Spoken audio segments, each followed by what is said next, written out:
Do you remember at the beginning of the year, there was so much excitement about China reopening? Yes, absolutely. It's interesting because I think if you go back to last fall, there was all this talk. It's like, why isn't China giving up on COVID zero? When is China going to give up on COVID zero? And they're like, oh, it's not going to happen anytime soon. And then one day it just happened. And everyone's like, okay, here comes China. Here comes all the demand from China. It's on. That's right. And so a big plank or portion of the bull thesis for 2023 was that because China was reopening its economy after basically being shut for 3 years, you were going to get all this additional economic activity. And while we have seen markets rally, it is definitely not because of China. In fact, China really seems to be struggling here. So we have, Chinese manufacturing is still at or near contraction. I think exports are flagging. Inflation is basically around zero, which might sound great to a number of other countries right now. But of course, it means that in China, growth is subpar.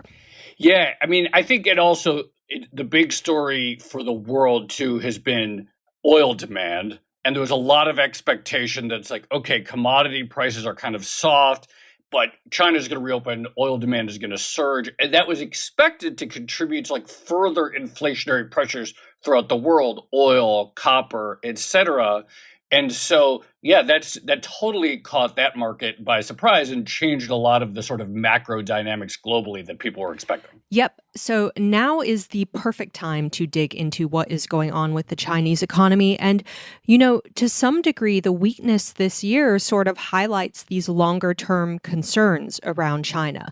How is it actually transitioning or developing its economy? Is it going to be able to achieve the ultra high levels of growth that we've seen in the past?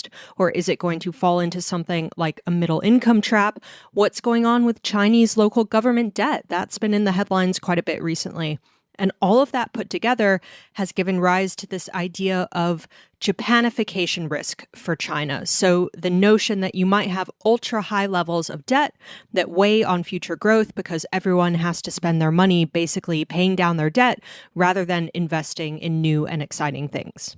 Yeah, it's weird because I feel like there's two conflicting themes that I think about with China. So one is exactly as you said, that there's this sort of sluggish growth, overcapacity, indebted cities, and so forth, lack of domestic consumption. And then the other one is this sort of awe that the world has at the booming electric vehicle exports, that they finally got the first flight of their domestic wide-body aviation, that first plane, the Comac, that we talked about with Brad Setzer. And of course, all the anxiety about the chip progress that the country has made, which is why the Biden administration has cut off access to various high-tech, cutting-edge semiconductor equipment. So there's these two things. There's this shock and awe at the success they're having in batteries, cars, and so forth. At the same time, the macro numbers do not look good. It's true. China is always like a giant waiting in the wings to take over everyone else's economy, and also simultaneously this bundle of vulnerabilities that people are worried is going to tip into a massive financial crisis. That's always the case. But okay, I have to say, we really do have the perfect guest to discuss all of this. We're going to be speaking with Richard Koo, chief economist at the Nomura Research Institute, which is the research arm of Japan's biggest brokerage, Nomura.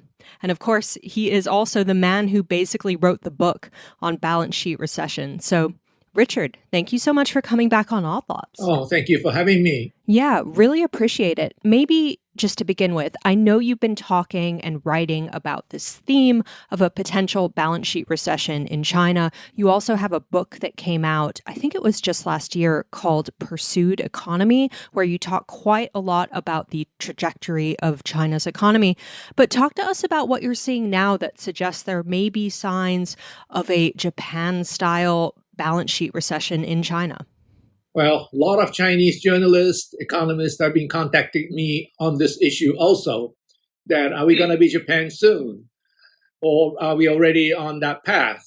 And my answer to that is that, well, there are a lot of similarities between what happened to Japan 30 years ago and what's happening to China today, but there are also important differences. And what the Chinese economists are worried about is that China may be falling to what I call balance sheet recession. And balance sheet recession is triggered by this whole notion that people feel uncomfortable with their balance sheets.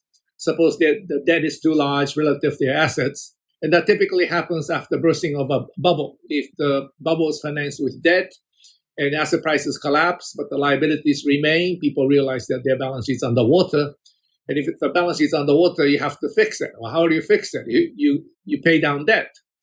Well, that's the right thing to do at the individual level. But when everybody does this all at the same time, we got into a fallacy of composition problems in that in a national economy, if someone is saving money or paying down debt, you need someone else to borrow and spend those money to keep the economy going. And in a usual economy, if you have too few borrowers, you bring interest rates down. Too many borrowers, you push interest rates higher. And then that's how you keep the economies going. But when the big bubble bursts and asset prices collapse, everyone will be paying down debt. No one will be borrowing money, even at zero interest rates. Because if your balance sheet's underwater, you're not going to borrow money even if interest rates come down to zero. And that's the prospect that Chinese are worried about. And China got this huge bubble, especially in the residential real estate. And the amount of price increase that China observed on the residential real estate is almost same as what happened to Japan 30 years ago in Tokyo and Osaka. And so when the real estate bubble started collapsing last year, all these Chinese economists began to worry about Japan-like situation where so many people are paying down debt all at the same time, and economy could then fall into a deflationary spiral. I think that is actually already happening in China. A lot of people are saying very few people are borrowing, so many people are paying down debt, even with these low interest rates. And that's a very bad sign macroeconomically. Individually, they might be doing the right things, but collectively, they may be killing the economy. But there's also a big difference between the Chinese situation and the Japanese one, and that is that Chinese are already very much aware of this risk called balance sheet recession. And 30 some years ago, when this thing was happening in Japan, no one in Japan, including myself, had any idea about this balance sheet recession because it was not taught in economic textbooks. I mean, certainly not when I was going through. And so when the economy began to lose its forward momentum, Bank of Japan brought rates down to very low levels. Nothing happens. Structural reform, nothing happens. Fiscal stimulus. Well, fiscal stimulus always worked, but that was cut short because they thought every time the economy showed even the slightest sign of growth, they say, aha, we don't need fiscal stimulus anymore. The economy is improving. And then the economy tanked again. And it tanked again because people were still repairing balance sheets. And when a large bubble bursts and asset prices collapse badly, it's going to take 5-10 years easily to repair those balance sheets. And in the Japanese case, it was bubble was led by the commercial real estate. The commercial real estate prices fell 87% nationwide. Not just in little corner of Tokyo, but the entire country. And so the balance sheet challenge that Japanese companies faced was absolutely massive. They all stopped paying down debt all at the same time. And that's how we got into this very slow growth. But the government did not know how to handle this type of recessions because in economics, we were never taught to look at balance sheets. And so Japanese responses were very inconsistent, I should say. Whereas in the Chinese case, they are fully aware of this recession called balance sheet recession. That's why they have been calling me very frequently these days. I was told, I don't know, I have no way to prove this, but one Chinese professor told me that about half of the PhD dissertations written on economics in China today are based on my work on balance sheet recession. Now, I don't know whether he was just making that number up, but what that suggests to me is that now the Chinese government know that there is this disease called balance sheet recession, and they should know how to handle it also. Because once you know that this is a recession which is produced by lack of borrowers, and the borrowers are not coming in to borrow money because they have balance sheet problems. So the private sector themselves cannot change their behavior. After all, they are doing the right things, trying to repair their balance sheets. Then the government has to come in and borrow and put that money back into the income stream, which means fiscal stimulus is absolutely essential once you're in balance sheet recession. And so my guess is that Chinese government will put in the fiscal stimulus, which they are actually quite good at, and that will keep the recession from turning into a depression or something. So that's the key difference between the Japanese situation 30 years ago and what the Chinese may be faced with today. That they already know what disease they are dealing with, and they are not going to waste any time trying monetary easing or structural reform policies. My guess is that they'll go straight into the fiscal stimulus to keep the economy from losing its power. So you mentioned that one advantage perhaps that China has is having seen the experience of Japan. Incidentally, the U.S. also had that advantage when we had the 2008-2009 financial crisis. You wrote a whole book on it, The Holy Grail of Macroeconomics. Of course, U.S. policymakers didn't exactly listen or heed the warnings of that book, and we had this pretty awful decade for growth.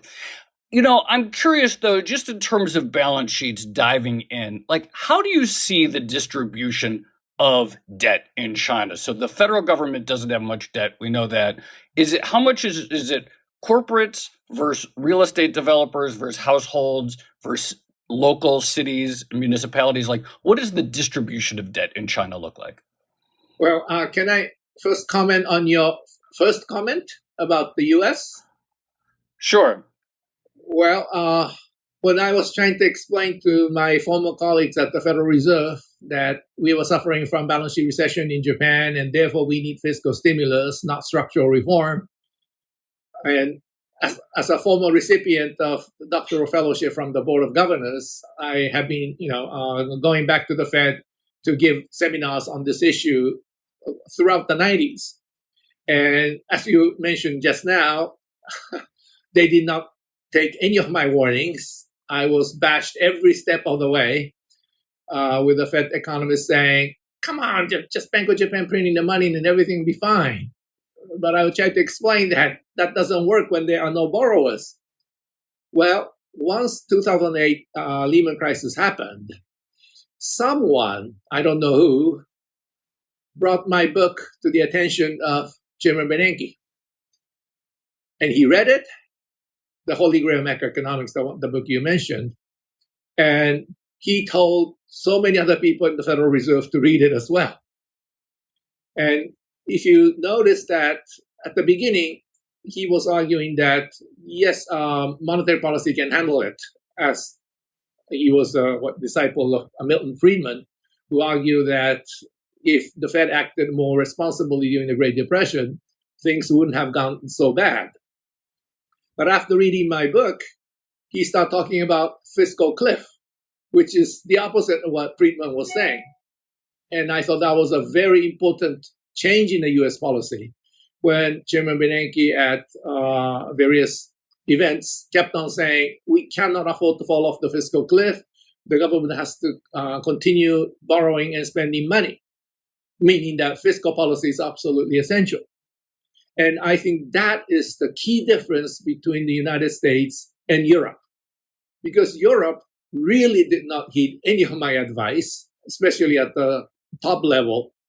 And so they fell into a really serious balance sheet recession, and that recession lasted for almost 10 years.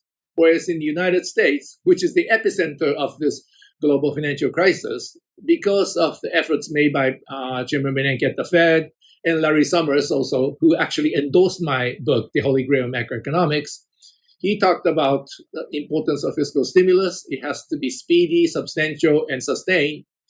So Obama administration was trying to put in fiscal stimulus. They met a lot of resistance from the Republicans. But at least U.S. was trying to do all the right things. And I think that's why U.S. came out of balance sheet recession much faster than the Europeans. So I would say that my book actually did have an impact on the U.S. policy. If it had impact earlier, it would have probably helped the U.S. economy even sooner. So that's one comment I want to make, and that is that U.S. policymakers realize that they are facing balance sheet recession like a year or two into the recession and made all the appropriate changes to fight it. Now, going back to the Chinese issue of where the debt might be, a lot of people like to talk about the size of the debt. But what is really important is the difference between the size of the debt and the size of the savings. And the fact that the Chinese interest rates, for example, 10-year Chinese government bonds today is offering 2.6%, suggests that savings are far bigger than the debt. Because if the debt or the borrowing is far bigger than the savings, interest rates should be higher, not lower.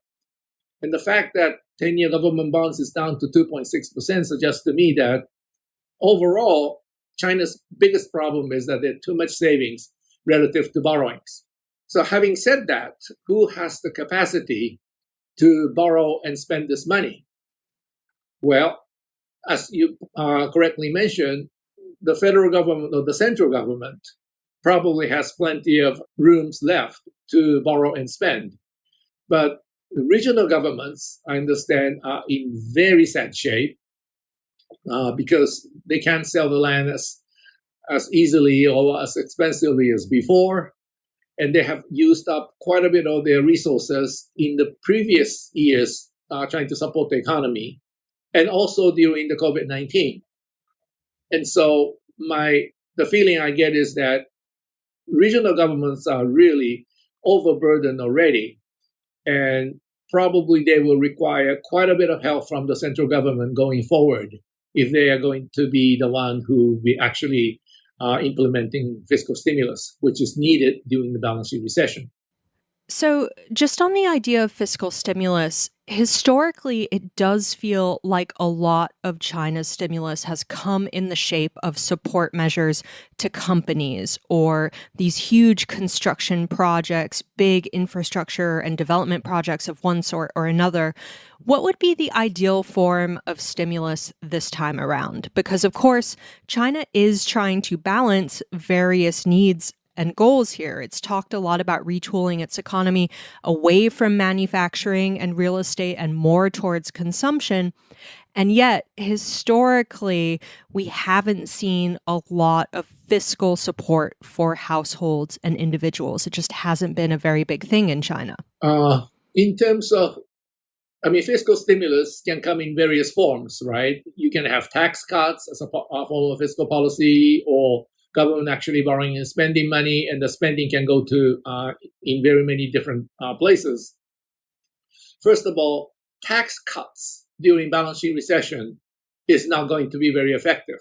And the reason is quite simple. Those people who get a tax cut will use the money to pay down debt. And that's good at the individual level, perhaps, but collectively, that won't help the GDP from collapsing. And so during balance sheet recession, tax cut should not be the main force of supporting the economy. So the government has to borrow and spend money. So within that, what will be most effective? And I would argue that all those residential housing projects that were started but are now put on hold because the construction companies either have gone bankrupt or having so much financial problems they cannot move forward. I would recommend Chinese government to go in there and help those construction companies so that all the promised construction will be actually completed. I think that would be the most effective way to spend fiscal stimulus, fiscal money. Because that way, those people who were feeling very insecure, they paid for the apartment house already or put the down payment. Now they're wondering whether they will get anything from all the investments they made. Will at least get the apartments built and they can, look forward to perhaps a somewhat larger apartments as a result. And the same part will be helping the construction industries. And one key difference between the Japanese and the Chinese situation is that construction is such a large part of Chinese GDP. Construction accounts for something like 26% of Chinese GDP, whereas during the bubble days in Japan, it was only around 20%. And it wasn't a big part of the picture. Whereas in the Chinese bubble, it came with a huge construction boom. And so when asset prices collapse, but construction boom also go bust, then you are hit from both the real side as well as from the balance sheet side. And balance sheet side, there's not much one can do. But on the construction side, if government comes in and help finish those projects that were started, I think that kind of money will probably go a long way in helping the Chinese economy. Can I ask, what about the role of the foreign sector when we sort of break down the Chinese economy and a sort of sectoral model? So it's like, okay, we know that domestic households have a high level of savings. We know the federal government has not borrowed a lot. But on the other hand, the trade surpluses are massive. And again, I sort of mentioned in the intro that one of the themes right now is that Chinese advanced exports, particularly in areas like batteries and EVs and other cutting edge stuff, is kind of booming. If it continues to boom, can that go some ways in sort of mitigating the need for federal government borrowing? Absolutely. I mean, if Chinese companies keeps on coming up with new fantastic products, and both Chinese and non-Chinese are willing to borrow money to buy those products, then that will be helping the Chinese economy in massive fashion. And I realize, as you mentioned already, that there are many Chinese companies that are highly innovative, coming up with a lot of interesting products, and they should find plenty of export markets for those products. So that part is definitely there. My concern, however, is the same concern that Japan had back in those days. At that time, 30 years ago, Japan was running the largest trade surpluses in the world. So many people wanted to buy Japanese cameras, Japanese cars, Japanese appliances. And because it was running such a large trade surplus, it could not push it even more. In that, if Japan wanted to export even more by, for example, bringing the Japanese yen down a little bit, Americans would be very upset. The USTR will be knocking on the Japanese and say, no, you better open your market, not sending these additional products to us. And I was actually involved in the US-Japan trade friction back 30 years ago. At that time, the US ambassador to Japan was Mr. Walter Mondale, the former vice president who passed away recently. He found out that this guy, Richard Koo, who is frequently appearing in Japanese television programs, actually carries an American passport. So he asked me to come over, and he basically asked me to represent United States in all these Japanese TV programs on US-Japan trade friction. And at that time, US-Japan trade friction was really, really bad. Serious, ugly, you name it. It was really terrible.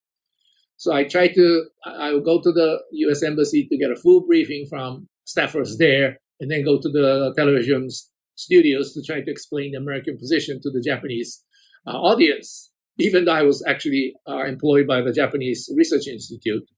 And all these other Japanese on the program are waiting with their guns to shoot me down. That was that kind of situation. So I learned a lot about trade friction back in those days. And Japan really could not rely on additional exports because it was already running such a large trade surplus. So if Japan could have used exports by bringing the Japanese yen down a little bit and export its way out, that would have shortened the balance sheet recession by some considerable years. But that option really was not available to Japan at that time because it was such a large trade surplus country. And I think that applies to China today as well. As you know, China, as you mentioned, China is the largest trade surplus country in the world. And if China tries to bring exchange rates down and try to export its way out, I'm sure a lot of countries will be complaining. So there's something the Chinese can do in that export side, especially they're coming up with new products so that other people in United States, Japan, or Western Europe have no reason to resist because there's no domestic manufacturers for those new products.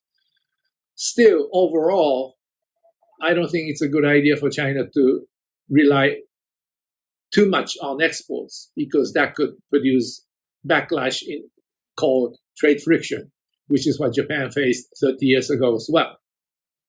Just going back to today, we've been talking a lot about both the parallels and the differences between China's current situation and the one that Japan found itself in a few decades ago. But we haven't yet touched on demographics. And of course, population growth, or the lack of it, is something that is much discussed when it comes to Japan's economy. Is a similar concern going to emerge for China?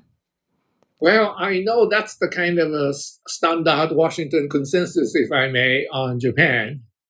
But if you look at the actual statistics, Japan's population peaked 2009.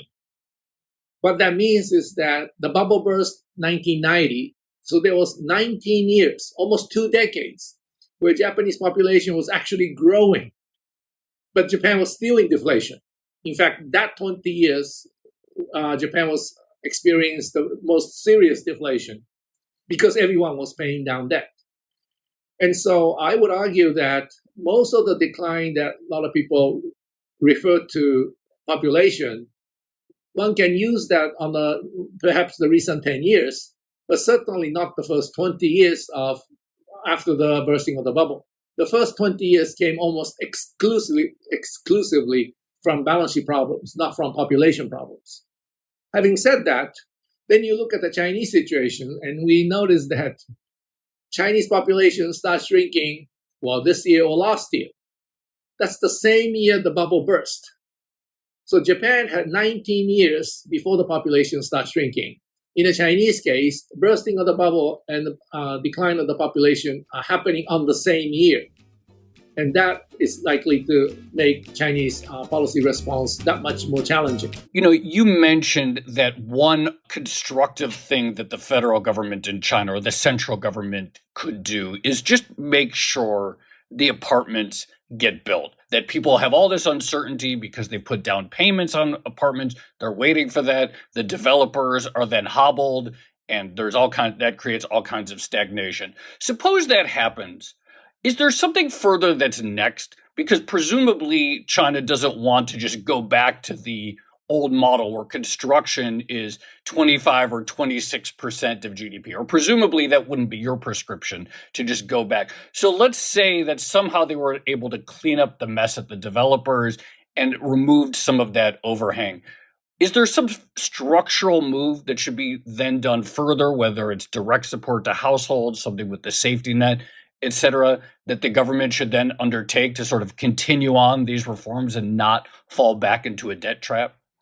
Well, I'm actually concerned about the fact that Chinese companies stopped borrowing money long before the bubble burst. When you look at the Chinese flow funds data, and if you look at the corporate sector, they stopped borrowing money around 2016. Well, up to 2016, they were borrowing quite a bit of, 2015, they were borrowing quite a bit of money. So household sector was saving money, corporate sector was borrowing money, and that's how economies are supposed to move forward. But starting 2016, the corporate borrowing starts shrinking quite substantially. And that was, in my view, the most disturbing development in the Chinese economy that we should pay great attention to. And that is because, as you mentioned earlier, Chinese companies are coming up with all these new products, great products on electric vehicles, batteries, and other areas. They should be borrowing money at this stage of Chinese economic development. Just like, United States in the 50s and the 60s, or Japan in the 70s, when they had lots of competitive advantage, great new products, those companies should be borrowing money, not saving money. But for some reason, Chinese companies start reducing their borrowings starting 2016. So they were like in the balance sheet recession long before the bubble burst. And I really want to find out what is the cost of this Chinese non-borrowing before the bubble burst. After the bubble burst, you can explain everything on balance sheets. But with the borrowings are shrinking before that, you cannot use balance sheet argument to say why these companies are not borrowing money. And if the reason why these companies are not borrowing money is due to this renewed trade issues with the United States, then it's a much more serious problem for the Chinese economy, because the trade friction and the possible decoupling with the outside world, decoupling with the Western world, means Chinese companies will be losing some of their best customers and the richest customers, because the Western nations have far higher per capita GDP than the rest. So if the decoupling happens, all these companies will lose their export markets, or they cannot rely on export market as much as they were able to do before. And if that's the reason companies were not borrowing money, then Chinese economic problem has a much deeper problems to resolve. And as a result of these companies not borrowing money, but the household sector still saving money, Chinese government actually had to borrow money and spend it to keep the Chinese economy going for 5-6 years before the bubble burst. And that borrowings, mostly done by the regional governments, is putting regional governments in very difficult position now, because they have basically used up quite a bit of their borrowing power already before the balance sheet recession is starting. And there, I think they will have to come up with a lot of new financing techniques to make sure that these regional governments can continue to borrow and do whatever the fiscal stimulus that is needed to fight the balance sheet recession. But until we find out why Chinese companies stopped borrowing money around starting 2016, it's very difficult to predict where the Chinese economy is going, because if Chinese companies reduce their borrowings starting 2016 because of decoupling fears with the West or regulatory uncertainties, because Chinese government have been putting in all sorts of regulatory shocks to the IT industry, to the education industry, financial industry, and of course the real estate industry. If those are the reasons why Chinese companies start holding back their investments and borrowings, then even after balance sheet problems are resolved, those problems will be still with us. And that will be a huge drag on the Chinese economy going forward. This was going to be my next question, actually, which is, I think in 2015, we had some supply side reforms from China, but then in later years, we had various crackdowns on things like the technology sector, on property developers, some parts of the education system. Very famously, when it came to real estate, we had the 3 red lines missive and things like that. Are there signs, in your opinion, that this type of regulatory uncertainty is making companies more nervous about perhaps ramping up their borrowing or their investment? Well, it's very difficult to ask that directly because you know how it is in China. People are not free to say things these days. But talking to a lot of people, I get the sense that those are the concerns that many companies have. And on top of it, China is in the middle of what economists will call middle income trap. You know, middle income trap is if you are the lowest cost producer, all the companies will be moving factories to China because you can produce things at the lowest cost in China. But once your wages start increasing and other places like Vietnam, Indonesia, Bangladesh start offering even more attractive places to produce products, then these factories will start moving abroad.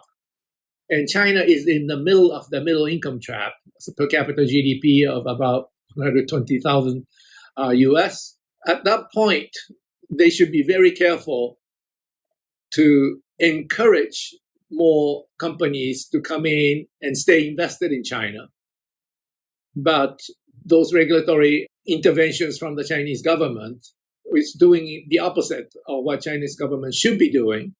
So if you add that on top of all the other things, that China is already in the middle income trap, per capita GDP 12,000, that's when these things become very important. That may be one of the key reasons why companies are not investing in China. I just want to ask I just have one last question from my perspective, and I actually would love to just shift at the end here to your perspective on the U.S. And, if the U.S. in 2009 was a bit slow out of the gate with the fiscal response, it certainly was not slow in 2020, in 2021, persistent fiscal support in 2022 and 2023 with some of the public investment acts, et cetera. How much would you attribute, say, the above-trend inflation in the U.S. to the fiscal support?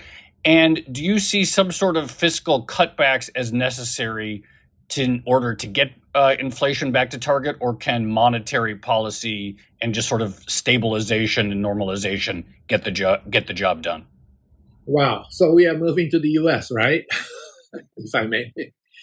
I think what happened to the United States, of course, at the beginning, during the pandemic, people kind of allowed inventories to fall because they never knew when people will come back to their stores again.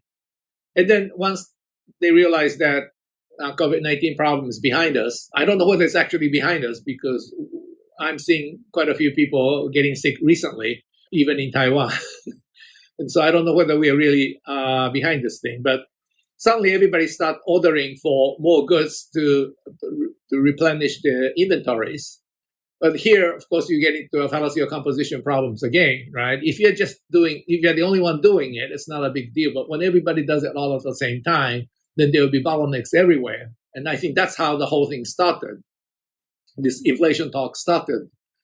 But what else that happened is that, United States lost, 22 million jobs during the pandemic, the first part of the pandemic. When that many people lose jobs all at the same time, these workers cannot afford to stay in the same city waiting to find jobs in the same industry any longer. Many of them had to find jobs that will pay them in any industry, in any geographical location. But when people start moving all over the place to look for jobs, their expertise, know-how, skills will be lost because they're not going back to the same jobs. And I think that really effectively moved labor supply curve to the left. That is to say, if you want to get the same people with the same set of skills, you just had to pay more because there's so few of them left in your neighborhood. And if you look at countries where unemployment skyrocketed, like United States and Canada, wages have also gone up quite sharply this time around. Whereas when you look at Japan, where companies try to hold on to their workers as long as they can, and so unemployment rate in Japan only went up to 3.4%. That was the worst. And that was just for a month or two, and then start coming down again. Most of the workers are still with the company. All the skills are still available. So when the demand picked up again, the kind of labor shortage that United States and Canada faced were not seen in Japan. And as a result, wage increases are much lower than US or Canada. And so a lot depends on what kind of labor market you had. In the case of United States, because of this rather sharp leftward shift of labor supply curve, US ended up having wages going up sharply higher, and that's adding to the inflation that we are talking about now. Whereas those countries where workers stayed with the companies, wages are moving up much more slowly. So we have to make adjustments for these key differences between the countries, I think. I have just one more question, which is, when we last had you on the podcast, I think it was something like May 2020, and a lot of these decisions about how to respond to the pandemic were just being made at that time. And I think the headline of our podcast was something like Richard Koo on why the recovery will be difficult. So looking back now, was there anything that surprised you about the speed or shape of the recovery in the US or the Western world? Well, actually, the vaccines were developed much faster than anyone had right to expect. Typically these things takes 5 to 10 years before it's fully approved. But this time around, they were approved much sooner. And people, of course, came out with these highly innovative vaccines that no one thought of before. So that was a big surprise from the medical side. And the government also putting, as mentioned earlier, these massive monetary and fiscal help to the people so that they really didn't have to deplete their savings, as it were. I thought recovery would be slow because one of the reasons I thought recovery would be slow is because I thought a lot of people would be depleting their savings during these lockdowns. And so once the economy begins to normalize, I thought these people will be rebuilding their savings. But if they are rebuilding their replenish their savings to the previous level or possibly go even higher, that would be like another balance sheet recession in that so many people will be replenishing their savings. And as a result, there will be excess savings in the private sector. And that will slow the economic recovery. That was one of the thought that I had back in those days. But instead, the government supplied quite a bit of support to these households. And we end up talking about excess savings in the household sector that can propel the economy further. That was not in my mind when we last spoke, in May of 2020. So those are the surprises that I was not anticipating at the time. But then you turn this thing around. In the Chinese case, Chinese government really did not give as generously as the American government or the European governments to these people who were suffering on the lockdowns. And as a result, the sense I get is that a lot of Chinese households and Chinese companies, small and medium-sized companies, they had to really draw down their savings to weather these lockdowns.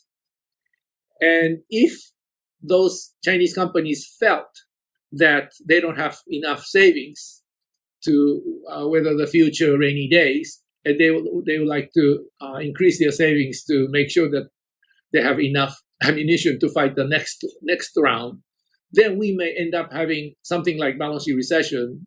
But this time, it's on the asset side of the balance sheet, not on the liability side of the balance sheet. But the effect would be the same. If all these Chinese households and companies try to rebuild their savings all at the same time, then Chinese economy would be that much more weaker.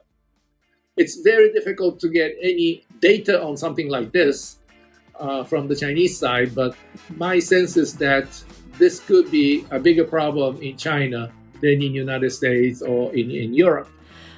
Well, Richard, you brought us back full circle to China, so thank you so much. We really appreciate you coming back on Odd Lots. A delight.